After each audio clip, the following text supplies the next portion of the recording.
নমস্কাৰ, মই ৰঞ্জন চৌধুৰী। মুখ্যমন্ত্ৰীটো কৈছিলেই নহয়, কাৰণ তেওঁতো এই পটকাবাজিৰ যোনটো উদ্যোগ সেইটোক লৈ খুব চিন্তিত। তেওঁৰ লোকচান হৈ যাব কিবা কিবি। তেওঁ ছাবচিডি দিবই পাৰে আৰামত। কেতিয়াবা এটা ইণ্ডাষ্ট্ৰী যদি আপুনি আদানী আম্বানী কিমান হেজাৰ হেজাৰ কোটি টকা আপুনি ছাবচিডি দিব পাৰে, আপুনি যদি বেংকৰ তেওঁলোকৰ লোন যদি ৰাইট অফ কৰি দিব পাৰে, মাফ কৰি দিব পাৰে, খাতাৰ পৰা মুচি দিব পাৰে, তেতিয়া এওঁলোককো দিব লাগে। নিদিয়াৰতো কোনো অৰ্থ নাই। অৱশ্যে এইবাৰ পাল্টি মাৰিছে তেখেতে। পাল্টি মাৰিছে মই সেইটো কাৰণত ক'ম, কাৰণ আপোনালোকে চালি জাৰি চাব, হিমন্ত বিশ্ব শৰ্মা বহুত বেছি পুৰণা কথা নহয়। তেওঁ কিন্তু এই আতিশবাজিৰ এগেইনষ্টতো তেওঁৰ ষ্টেটমেণ্ট আছে যে এইটোৰ পৰা পলিউশ্যন হয় কিবা কিবি, এই কথা বতৰাবিলাক কিন্তু আছে। কিন্তু এইবাৰ হঠাতে তেওঁ এইটো ইণ্ডাষ্ট্ৰী সম্পৰ্কে বেছি উদ্বেগ প্ৰকাশ কৰিছে। কিন্তু টি ইণ্ডাষ্ট্ৰী যে সংকটত আছে গোটেই বছৰটোত, সেইটোলৈ তেওঁ একো মাত মতা নাই। তো বম ফুটাব নে নুফুটা সেইটো লৈ অলপ এটা শংকা এটা আছিলে, চবৰে আছিলে। মই আজিৰ দিনটোত মানে উজনি অসম, স্পেচিয়েলি মই তিনিচুকীয়াৰ কথা কৈ আছোঁ দেই। তিনিচুকীয়া ৰিপৰ্টটো মই কৈ আছোঁ, খুব ইণ্টাৰেষ্টিং। গুৱাহাটীৰো আছে, কাৰণ গুৱাহাটী জালুকবাৰী সমষ্টিত ফুটিছে, বম চম ফুটিছে আৰামত। আৰু তিনিচুকীয়া সমষ্টিত কি হ'ল, তিনিচুকীয়াৰ বন্ধবিলাক আমি যে কৈ থাকোঁ ন, জুবিনৰ মৃত্যুৰ পিছত খুব স্বতঃস্ফূৰ্তভাৱে বন্ধ হৈছে, বন্ধ আছিলে, চবেই বন্ধ কৰিছে। একচুৱেলি এইবিলাক কি ভক্তিবাদ আছিলে না ভেলকিবাজি আছিলে, সেইটোৱে ডাঙৰ কথা, কাৰণ এইটো অলৰেডি প্ৰমাণ হৈ গ'ল। এতিয়া মুখ্যমন্ত্ৰীৰ প্ৰাক্তন সতীৰ্থ অৰ্থাৎ আলফা স্বাধীনৰ চিফ পৰেশ বৰুৱা ডাঙৰীয়া, তেখেতক মই আৰু পিছত মানে তেওঁৰ ওপৰত এটা এপিছ'ড কৰিম, কাৰণ সদ্যহতে ছ'চিয়েল মিডিয়াত তেওঁ জুবিন সম্পৰ্কে যি কথা বতৰাবিলাক পাতি আছে সেইটো মই জবাব দিম। অলপ দিন ৰৈ দিব লাগিব। আৰু ছাবস্ক্ৰাইব কৰিলে কি হ'ব, প্ৰতিদিন 8টা, 8:30টাৰ ভিতৰত আপোনালোকে এই বস্তুবিলাক পাই থাকিব। তো মই এইটো কাৰণে ৰেডি থাকোঁ যে পৰেশ বৰুৱাক যি ধৰণে মই প্ৰত্যুত্তৰ দিম, তেনেকৈ কাৰো বাপুৰ দম নাই অসমত উত্তৰ দিবলৈ। কাৰণ পৰেশ বৰুৱাক মই বৰ সৰুৰ পৰা একেবাৰে ওচৰৰ পৰা পাইছোঁ, মই জানো। তো প্ৰাক্তন যে সতীৰ্থ, প্ৰাক্তন সতীৰ্থৰ কথাটো ফাৰ্ষ্ট কামটো কৰিলে কোনে জানে নাই? ফাৰ্ষ্ট কামটো কিন্তু পতাকা কোনো ফুটালে, অসমৰ মানুহে ফুটোৱা নাই। মানে তিনিচুকীয়া জিলা, অবিভক্ত ডিব্ৰুগড় তিনিচুকীয়া জিলাত কিন্তু তেনেকৈ ফুটোৱা নাই। কিন্তু আলফাৰ সেনাধ্যক্ষই এই পতাকা ফুটোৱাৰ কামটো কিন্তু কৰি দিলে। ক'ত কৰিলে? কাকপথাৰত যোনটো আৰ্মি কেম্প আছে তাত পতাকা ফুটালে। এইটো পতাকা ফুটোৱাৰ নিচিনাই ক'ব লাগিব। আলফাৰ নিচিনা এনেকৈ এটা দুৰ্ধৰ্ষ সংগঠন, তেওঁলোকে পতাকা ফুটাইছে মানে গম পাইছেতো। খবৰ লওকচোন বাৰু, কেইজন আৰ্মি মানুহ মৰিছে, কেইজন ইনজিয়ৰ্ড হৈছে, জাষ্ট খবৰ লওক। কমেণ্ট বক্সত কমেণ্ট কৰক যে তাৰ হেৰিটো জানিব লাগিব ন। একো হোৱা নাই তাত, ক'বলৈ গ'লে একো হোৱাই নাই।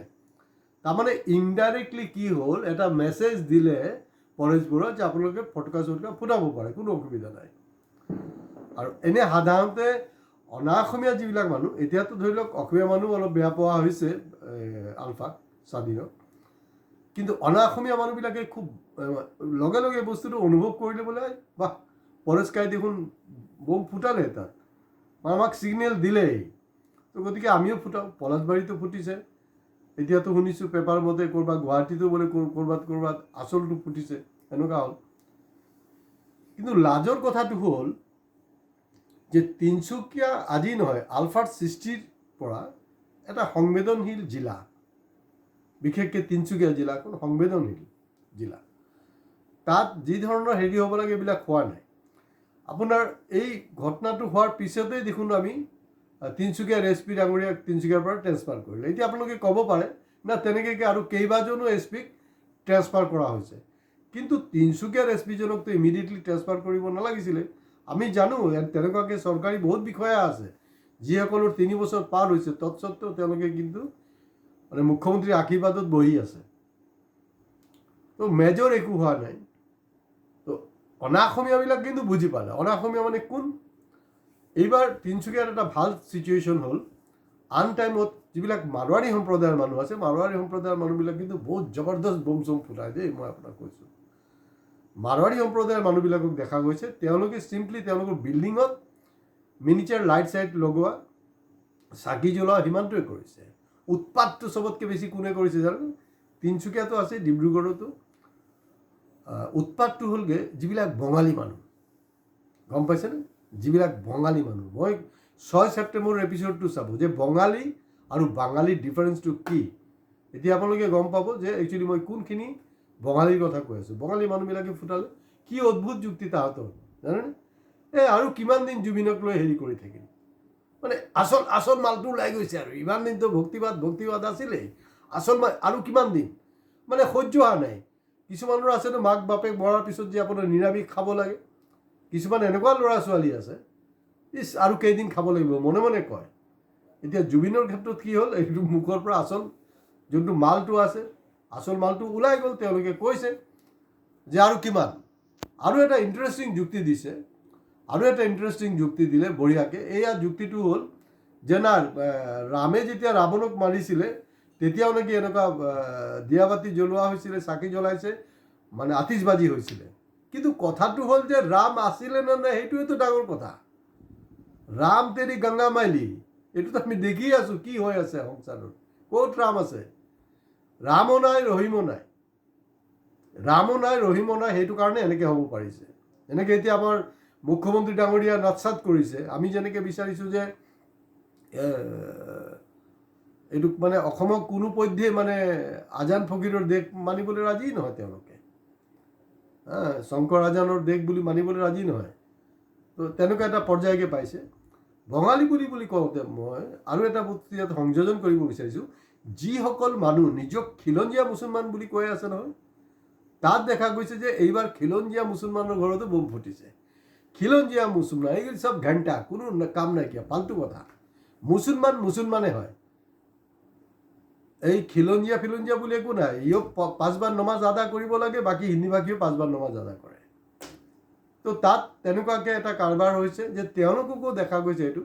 আৰু যিবিলাক বিহাৰী সম্প্ৰদায়ৰ মানুহ আছে, বিশেষকৈ UP বিহাৰৰ যিবিলাক মানুহ আছে, ফাল্টু টকা আছে, 2 নম্বৰী টকা ব্যৱসায় চলাই আছে, আৰু যিবিলাকৰ পৰা আমাৰ সংগঠনবিলাকে পইচা পাতি লৈ থাকে তাহাঁতি কিন্তু বিন্দাছ ফুটাইছে। আৰু এটা জমনি কথা মই আপোনালোকক কৈ আছোঁ যে বিজেপিৰ ৱাৰ্ড মেম্বাৰ অশ্লীল ডেন্স কৰিছে এই কালী পূজাৰ সময়ছোৱাত ফূৰ্তিৰ নামত।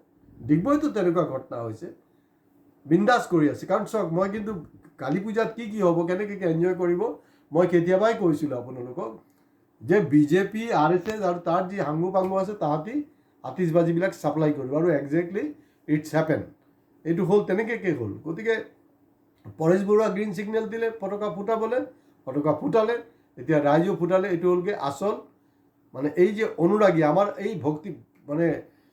ভক্তিবাদ যোনটো চলাই আছিলে তিনিচুকীয়া বা এইবিলাক অঞ্চলত, ভক্তিবাদৰ দৰকাৰ নাই, প্ৰকৃত অনুৰাগীৰ দৰকাৰ। লাগিলে সংখ্যাটো কম হওক, কিন্তু ইয়াত কি হৈছে, ভক্তিও মানে উতলি উঠিছিলে আৰু এতিয়া ফূৰ্তিটো উঠিছিলে। টোটাল ৰামায়ণক অপব্যাখ্যা কৰা হৈছে।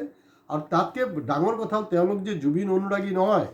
মই সেইটো কাৰণে ক'ব বিচাৰিছোঁ, কাৰণ জুবিনে কি আছিলে, জুবিনে মানে যিমান টকা ইনকাম কৰিছে, যদি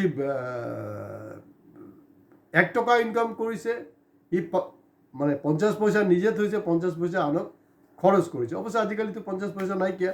100 টকা যদি ইনকাম কৰিছে, চিধা কথা, 50 টকা তেওঁ নিজে খৰচ কৰিছে, আনক বিলাই দিছে। কথাটো তেনেকুৱা। তো এই যিবিলাকে আতিশবাজি কৰিছে, বোম ফুটাইছে, হেৰি কৰিছে, তেওঁলোকে কি কৰিব লাগিছিল, যদি সঁচাকৈ জুবিনৰ অনুৰাগী হোৱা হ'লে তেওঁলোকে দুখীয়া মানুহবিলাকক 50% নিজে খৰচ কৰক আৰু 50% দিব লাগিছিলে। কিন্তু সেইকেইটা হ'ল কঞ্জুচ মাক্কি চুচ হয়। এই তথাকথিত অনুৰাগীকেইটা এইবিলাক কাম একোৱেই কৰা নাই। তো এতিয়া জল পটপটকৈ এটাৰ পিছত এটা অনুৰাগীৰ আচল ৰূপটো আহি আছে, আৰু 2026লৈকে কিন্তু আৰু স্পষ্ট হ'ব। কিন্তু হয়, আমাৰ যে জুবিনৰ ওপৰত এপিছ'ড কিন্তু ধাৰাবাহিকভাৱে চলিব। আৰু কিছুমানৰ অলপ সন্দেহ হৈছে, কাৰণ মই ফেচবুক পোষ্টতো কৈছোঁ যে আমাৰ প্ৰতিটা ভিডিঅ' আৰম্ভণিৰ পৰা শেষলৈকে চাব, কাৰণ আমি যোৱা 19 তাৰিখভাৱে ধাৰাবাহিকভাৱে কৰিছোঁ। আমাক ছাবস্ক্ৰাইব কৰিবলৈ কৈছোঁ। কিছুমানে ভাবি আছে যে আমি কমোৱাৰ কাৰণে। আমি কংগ্ৰেছ, বিজেপি, AGP কাৰোৰ স্পনচাৰশ্বিপত চলা মানুহ নহয়। আমি বিন্দাছ কথা পাতোঁ আৰু আমি বিন্দাছ কথা পাতি থাকিম। চ' আপোনালোকে লাইক শ্বেয়াৰ কমেণ্টছ কৰোঁতে বিন্দাছ কৰি থাকক। নমস্কাৰ।